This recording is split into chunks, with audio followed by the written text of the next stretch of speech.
welcome or welcome back to my channel. I am sorry, I'm doing some adjusting here per usual. This is your favorite queen from Crowned Budgets, Life and Janky, and today we are doing weekly budgeting. I am so sorry this video is so late, but better late than never, right guys? So we are going to work with a weekly budget. We are not going to use the couple that we used in our previous videos. I know we should remain consistent, but you know, I don't want to overwhelm anyone. So we are just going to kind of use a standard bi-weekly budget and go from there. So we are going to pretend that our pay date is January 20th. And these budget sheets will be available in the budget book that is coming soon. I hope you guys have been doing well. I've been doing okay. I had a birthday Saturday. I turned 40. Oh my gosh. I don't feel any different. I don't know. People get real up in arms about that, but who knows? Okay.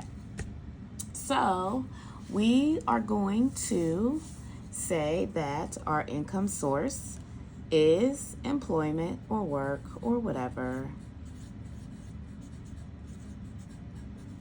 And you know, if you want to put your side hustles here, you can, but there's another sheet for side hustles. So like typically I would put, like if I had 2 jobs, I would probably put both. And then like if I had a side hustle type job, like I have my bartending job and my restaurant job. I only worked at the restaurant probably once a week. Bartending I only do like once a month. So I will put those on side hustle. So budgeted, we thought we were going to get $1,500 for our paycheck, but let's say we got $1,300. New insurance kicked in. I don't know. Okay. And then so we are minus $200 that we thought we would be, but it's okay. We're going to work with our budget. So the next thing we're going to do is look at bill due dates. Okay. Now remember, from our first sheets, the due dates aren't here, but there is a bill tracker where we're going to put our due dates here. Okay. So this is towards the end of the month. Some people have bills that come out at the beginning of the month. Those are called like top heavy months. Some people have bills that come out in the middle of the month. Some people have bills that come out at the end of the month. And then what you also want to do is look at your pays for the month. Okay. So let's pull out a planner real quick. And this is not my budget planner that's coming out. This is just a kind of a planner that I use. It's a cute planner I got from Michael's and they were on sale really, really cheap. All right, so if this person got paid on the 20th, okay, and then they don't get paid again until February 3rd, they need to think about some bills that may come out because they're not going to get paid again until the 17th. Okay, so they need to really think about and evaluate what, like if they have rent that comes out, then they probably need to pull that out of this check. So you should always be thinking, because if rent is due on the 1st and you don't have your rent, what are you going to do? So in this example, because technically for this rent, so this person was paid on the 6th, so they could have pulled rent out of this check or pulled the rent out of the before check. So they're kind of doubling up on rent for the month. So it just depends on how you want to do it. If you're prepared and you're ready and you could be a little late on your rent, then you can pay it on the 17th. But if you can't be late on your rent, then you need to do the 3rd. Okay? All right. So this is a bi-weekly pay person, and they get paid $1,300 bi-weekly. Okay? So let's just say their rent is $550 per month. And it's, so what they would do is go back and put how much they actually paid. Okay, so rent, we're not going to actually pay. You know, we're not going to have any less. So we're just going to put $550 and 0. This you can do at the end of the month. We're just kind of doing it at the same time today. But this you can do at the end of the month. Okay, so that's rent. It's the end of the month, so we already paid our utilities. We already paid our car. We already pretty much paid everything for the month since we're at the end. So we don't have a whole lot. So now, let's say you were a month ahead. Okay?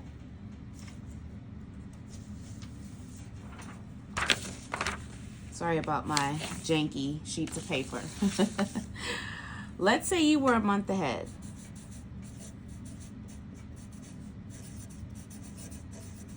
Okay?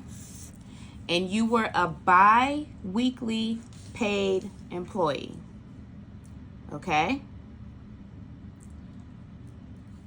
So if I was a month ahead, that means all of my bills have been paid. This is January. So all of my bills have been paid for January. Now I'm working on the second half of February's bills. So if I was a month ahead, January was paid with December's savings. Okay? So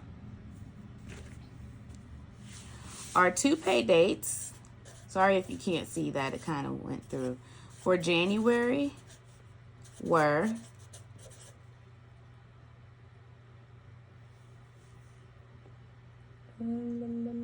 I'm in February. Our two pay dates for January were 1/6 and 1/20. Okay? So come 1/6, all of my bills were paid. Okay? So how the cash stuffing method works, if you're a month ahead and your rent is $550, so February rent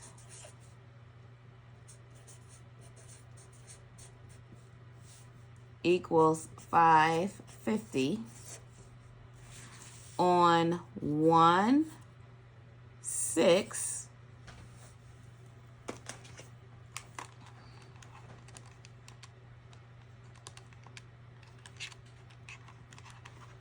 Okay, we would have stuffed $275, and on 1/20 we would stuff $275. Okay, so now as of 1/20,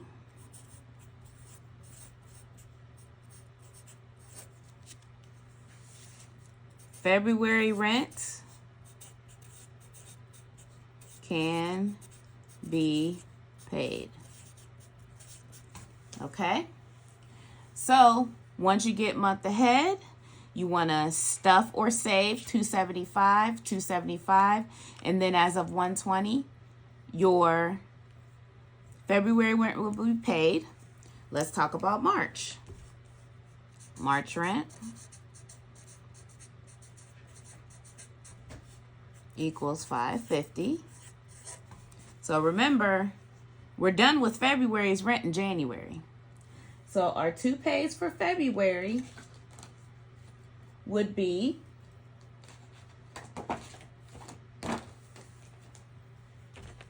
$2,300 and $217. So we save $275 and 217 save $275 as of 2/17 March rent paid. And I know you ask, well, how the heck do I get there? Well, interestingly enough, and I'm actually going to do something rare that I never do. I haven't tried this feature on my new laptop yet, so you guys are seeing it here first.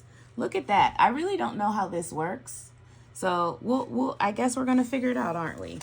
I don't know how this works, but anyway, this is my... Oops, I didn't realize my phone number was there. Y'all don't need to see that. Let's see if the fingerprint worked. Yes, the fingerprint worked. Okay, so it's upside down. I told you guys I don't know how to work this. So in my budget book, hopefully it's not as cool. Oh, let's go to Canva and look at it.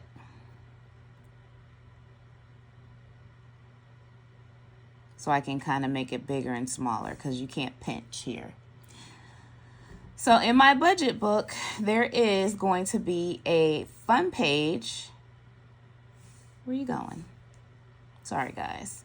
There's going to be a fun page that is called the month ahead tracker. So what you do with this tracker is you put your total bill amount at the top. So rent will be $550.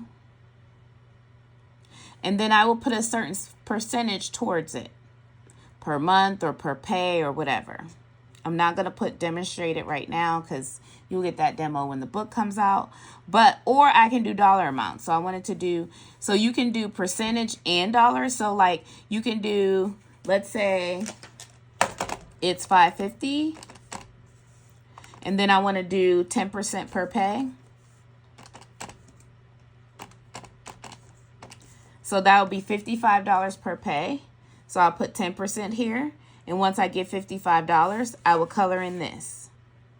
I will put another 10% here. So it can take you a little bit. Or you can just go ahead and put dollar amounts. So let's say I wanted to do $100 per pay. I'll just put $100 per pay until I get to $550. And then my goal is reached. So this is going to be a cool little feature in the budget book. All right, so we've explained how we got ahead. We've explained if we were ahead. So right now, we're not ahead because we are just brand new to budgeting. Now, if we have, so this person has a top heavy month where all of their bills pretty much came out the first part of the month. So we are going to go straight to our total, which is $550. So we do 1,300 minus 550. They have $750 in remaining income. Now, you can do one of two things from here. You can go straight to savings, or you can go straight to your variable expenses. In your variable expenses, remember we learned what that was last week. Go back to that video if you don't remember, but your variable expenses are expenses that change and that fluctuate, okay? So, let's say we want to save and budget for specific variable expenses. This is where I would probably put my personal weekly expenses. So, dine out. Let's say I want to get my nails done, so I'll put nails here. Let's say I want eyelashes. I will put lashes here. Groceries. Pets. What else? Now, if you're like, oh, that's not enough space, we have a solution for that. Let's say we want to do pets. I don't know. Let's say we want to do, oh, of course, gas. Okay. And let's do fun. Okay. Now these are variables. This is more like fun is more like a sinking fund.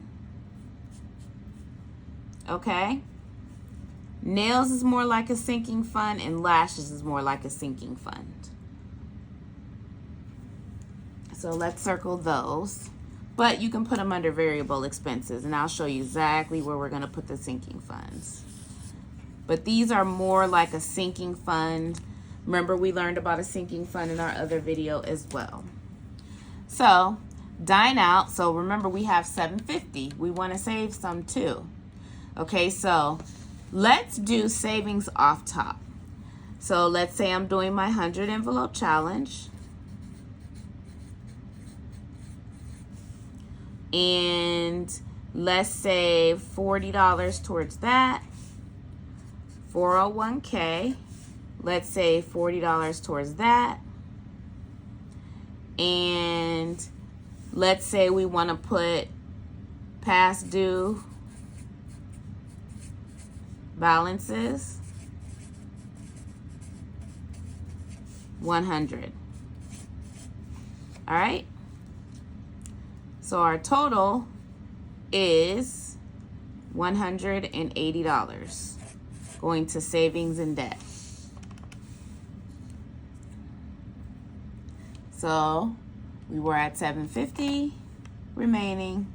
We want to subtract 180, and that is $570 remaining. So we have $570 to put here. And then this will have a remaining box once I finish the book. Okay? So $570 remaining to spend. Dine out. Now this is for 2 weeks, guys. Remember, 2 weeks. Dine out. She likes to dine out a lot. Or here, yeah, well, eyelashes. So they like to dine out a lot. So let's budget for them $60 a week for dining out. At the end of the month, they will come back and say what they actually spent, so they know if they overspent. So that's $120, and I like to subtract this as I go. So we have $570 minus $120. All right, and then of course we probably need to go to gas. So gas, let's say $60 a week in gas. So let's do 120. Now we have $330 remaining. Groceries. They don't spend that much in groceries. We'll do 200 in groceries. $130. We only have $130 left.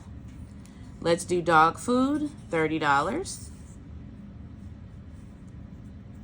As I mark my fingers up. And then her lashes, these are a fill, so maybe they're only $50. Nails are only $50. Guess what? She has zero money left for fun.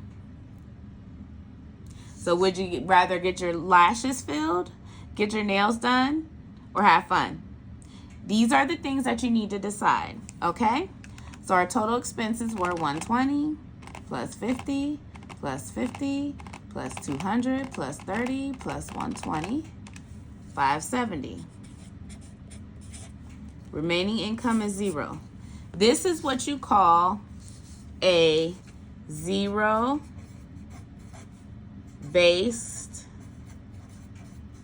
budget. So Now here's the next step, what you want to do. And this is if you're a cash budgeter, okay? And you can do this like some people use categories in the bank, you can do this. Okay? So, our rent is paid online, so we're going to leave that in the bank. Okay? So, we need to get all of our funds over here so we know what we need to bring out. All right? So, our 100 envelope. Total amount is $40. On this one, just in case it depends on what we pull, typically I pre-pull this. So let's say I'll do a 10, 2 5s, and a 20. Okay, so that's 20, 30, 35, 40. 401k, that's 40. And we can just do 2 20s here. Past dues, we can just do a $100 bill there, or we can just break that down, whichever makes it easier for us.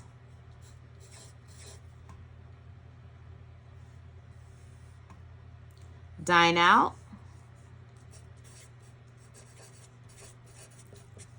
$120.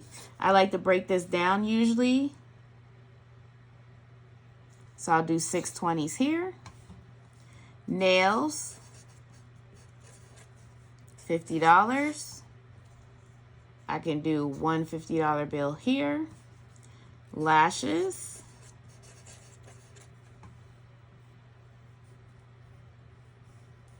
$50. I can do one $50 here. Groceries, $100. 2 50s here. Pets, $30. 120, 110. Gas, 120. So I can do 2 50s and 120. All right, now we go down and we add it up to make sure these two match. So these two, 570 plus 180 equals 750, which matches this. Hopefully you guys can see that because I'm good for being out of frame, honey. All right, so now we would add down to make sure that it adds up to 750. So 40 plus 40 plus 100 plus 120 plus 50 plus 50 plus 100 plus 30 equals 530. What are we missing? Oh, I didn't put the gas there. 530 plus 120, 650. Something is still missing. See, this never fails for me, you guys. This never fails for me where I miss something. 570 plus 180. Let's do 40 plus 40 plus 100 plus 120 plus 50 plus 50 plus 100 plus 30 plus 120. 650. What am I missing? Missing $100 somewhere. See, this is why it's good to budget and do your checks and balances. 40 for 100 envelope, 40 dine out, 120 nails, 50 lashes, 50 groceries. That's where I messed up. Groceries was 200 and not 100. So let's do 4 50s there. All right, let's add it again. We have 40 plus 40 plus 100 plus 120 plus 50 plus 50 plus 200 plus 30 plus 120. 750. It matches. Here. Now, this is where it gets kind of goofy sometimes. This is where it always gets goofy for me. So our total is 750 here. So now what we'll do is add how many? So we have one $100 bill, so that equals $100. 4, 5, 6, 8 50s.